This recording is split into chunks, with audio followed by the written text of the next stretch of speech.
سارا اپنا باہر نکالا نا تو باہر سے فائرنگ شروع ہوگی. پھر میں نے کہا مرنا تو ہے ہی ایک دن. میں نے پھر چھلانگ نیچے لگا دی. پھر ہوا یہ کہ وہ بم لگنے سے نا وہ مہدی مر گیا. نہ پاکستانی آرمی گئی ہے، نہ اور کسی کی، نہ شراب وغیرہ کا، سارا جھوٹ ہے. میں نے کہا یہ عجیب مہدی ہے کہ بیت اللہ کے اندر آ کر ایک آدمی اذان دیتا ہے اور جماعت بھی کراتا ہے، تو مہدی یہاں نہیں اسلحہ بانٹتا پھر رہا ہے. اسلحہ بانٹ رہا ہے. وہ مشہور واقعہ اور جس میں ایک جعلی امام مہدی آ گئے اور بڑا سارا معاملہ بنا، وہی موجود تھے میرا خیال. ابھی ایک کتاب چھپی ہے پاکستان میں، اس کتاب میں وہ واقعہ بیان کیا ہے. ایک فوجی ہیں پاکستانی، معلوم نہیں ان کے ذرائع کیا ہیں، ویسے ذرائع انہوں نے بتائے بھی نہیں، حوالے بھی نہیں دیے، لیکن کچھ باتیں انہوں نے کی ہیں کہ فرانسیسی کمانڈوز منگوائے گئے تھے، ان کے لیے شراب بھی آئی تھی اور ان کی اجازتیں دینی پڑی تھی، اور اس طرح کر کے یہ معاملہ اور مسئلہ حل ہوا تھا. آپ وہاں چشمدید گواہ بھی ہیں، حالات بھی دیکھے، عربی بھی آتی تھی، طالب علم بھی تھے، رسائی. تو کیا واقعہ تھا اصل؟ وہ سعودیہ والے حج کے دنوں میں 4 ماہ کے لیے وہاں ٹرانسلیٹر رکھ لیتے ہیں تھانوں میں، کیونکہ وہاں بنگلہ دیشی ہیں، ہندوستانی ہیں، پاکستانی ہیں، بر صغیر کے جو آدمی ہوتے ہیں نا ان کا ترجمانی کرنی ہوتی ہے عربی میں. عربی میں ان کو اردو میں بتلانا ہے اور تھانے والوں کو ان کی عربی کر کے بتلانی ہے. تو میرے پاس بنگلہ دیش اور ہندوستان اور پاکستان کا ملک تھا. شرطۃ الاجیاد تھانے میں میری تعیناتی ہو گئی، مجھے دفتر دے دیا گیا. ایک دن مجھے مدیر شرطہ نے بلایا، تھانے دار نے بلایا، کہنے لگا کہ شیخ صاحب آپ نا ایک طرف ہو جائے، آپ ادھر نہ آیا کریں، جب مہینہ ختم ہو جایا کرے گا نا تو آپ کو تنخواہ دے دیا کریں گے، آپ ادھر نہ آئیں. میں نے کہا کیا وجہ؟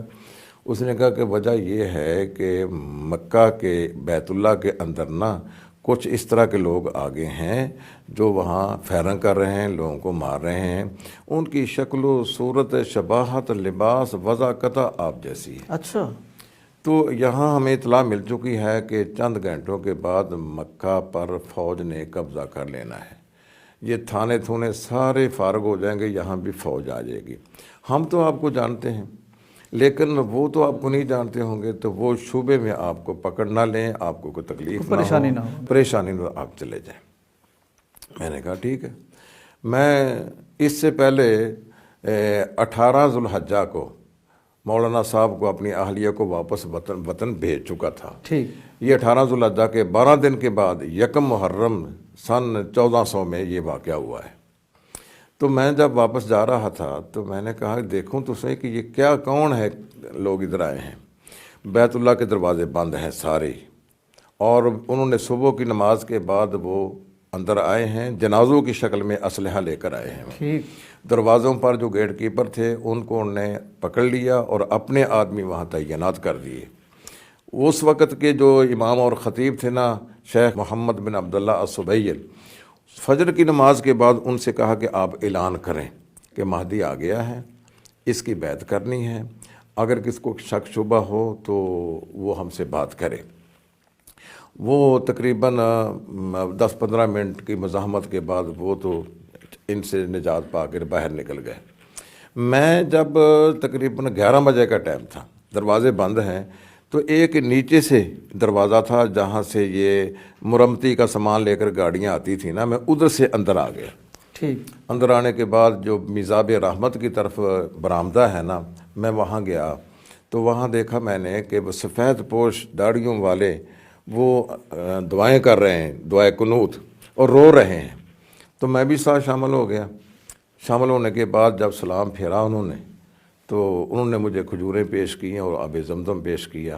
تو میں نے کہا کہ تم امام مہدی کا دعویٰ کر کے آئے ہو، ابھی تک تو فلاں فلاں نشانی امام مہدی کی ابھی نہیں ہے. وہ جو نبی صلی اللہ علیہ وسلم نے بیان فرمائی تھی کہ 2 قومیں آپس میں لڑیں گی، پھر ان میں سے وہ عیسائی غالب آ جائیں گے، وہ اپنی صلیب کو بلند کریں گے، مسلمان اپنا جھنڈا بلند کریں گے، پھر تیسری قوم آ جائے گی ان سے لڑے گی. ابھی تک تو وہ واقعات نہیں ہوئے ہیں، تو اس دوران مہدی نے آنا ہے.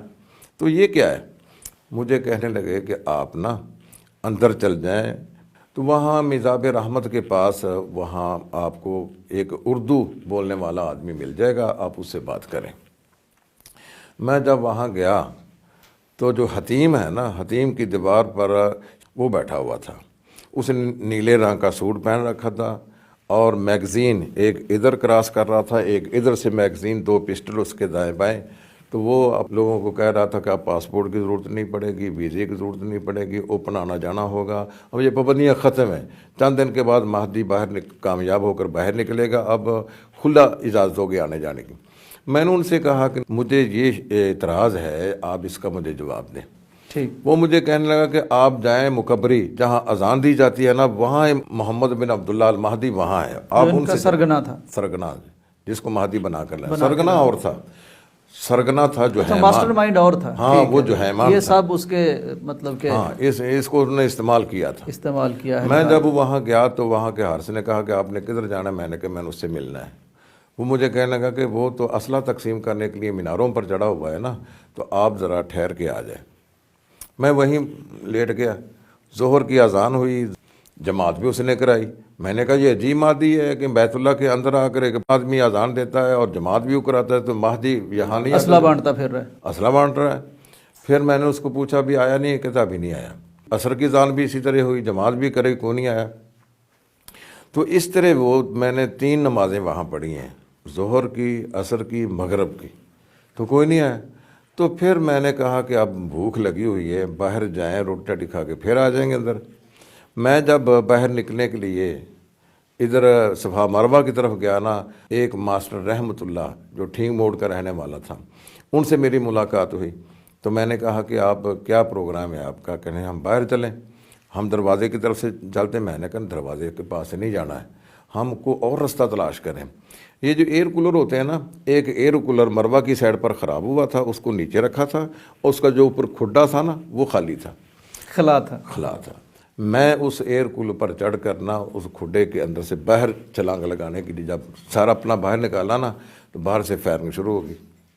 میں پھر واپس آ گیا، میں نے کہا کہ باہر تو فائرنگ ہو رہی ہے۔ پھر میں نے کہا مرنا تو ہے ہی ایک دن، میں نے پھر چھلانگ نیچے لگا دی۔ پھر میرے پیچھے اس وقت پھر مجھے نہیں پتا کہ وہ میرے ساتھی کدھر گئے ہیں، تو میں اپنا رومال اتار کرنا اس کو بنا کرنا اپنی یہ بغل میں لے لیا۔ تو وہ ایک عربی کہنے لگا شوف عندہ مسدس، دیکھو اس کے پاس پستول ہے۔ تو میں نے اس رومال کو جھاڑ دیا۔ میں نے کہا تو کیا کہتا ہے؟ وہ کہنے لگا انا امزح، میں مذاق کر رہا ہوں۔ یہ مذاق کا موقع تو نہیں تھا۔ تو اس طرح نہ وہ حرم کا واقعہ ہوا ہے۔ پھر انہوں نے 15 دن وہ قبضہ کیا ہے، پاکستانی فوج نہیں گئی وہاں، نہ کوئی دوسری فوج گئی ہے وہاں۔ انہوں نے کئی پروگرام بنائے تھے ان کو خالی کرنے کے لیے۔ ایک یہ بھی تھا کہ ہم ہوائی حملہ کریں، ہوائی فائرنگ کریں، لیکن اس کے لیے نہ پیچھے سے مکہ کی آبادی کو خالی کرنا تھا۔ پھر ہوا یہ کہ وہ بم لگنے سے نا وہ مہدی مر گیا۔ جب مہدی مرا ہے نا، بم کہاں سے آیا؟ کچھ راستہ ملا ہوگا نا سعودی عرب، یعنی اس کا مطلب سعودی حکومت خود ایکشن میں آئی، ہاں، اور ان کی کارروائی کے نتیجے میں کارروائی کے لیے بم پھٹا اور وہ مہدی مرا۔ جب وہ مہدی مرا ہے نا، تو پھر ان کے ساتھی سمجھ گیا کہ یہ مہدی نہیں تھا، جھوٹا تھا۔ اگر یہ وہ پھر ہتھیار ڈال دیے۔ جو صحیح تندرست حالت میں اسلحے کے سمیت گرفتار ہوئے وہ 52 آدمی، ان کو مختلف شہروں میں تقسیم کر دیا، 2 مکہ میں، 2 مدینہ میں، 2 طائف میں، 2 جدے میں، 2 اس طرح مختلف شہروں میں ان کے سر قلم کر دیے گئے تھے، اور باقیوں کے ساتھ انہوں نے جو برتاؤ کرنا تھا وہ کیا ہے۔ تو اس طرح کوئی دوسری فوج نہیں آئی ہے، نہ پاکستانی آرمی گئی ہے، نہ اور کسی کی، نہ شراب وغیرہ کا، سارا جھوٹ ہے۔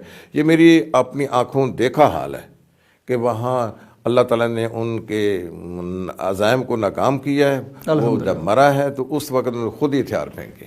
مفتی صاحب آپ کا کیا خیال ہے اس کے پیچھے کیا تھا؟ جہالت تھی، نادانی تھی، کوئی منصوبہ تھا، کوئی طاقت تھی، کیا تھا اس کے پیچھے؟ یہ تھا کہ جو حیمان تھا نا وہاں، جیسے ہمارے ہاں جہاں باز فورس ہے نا، وہاں ایک تنظیم تھی الحرس الوطنی اس کا نام تھا۔ حرس الوطنی کا وہ مدیر تھا۔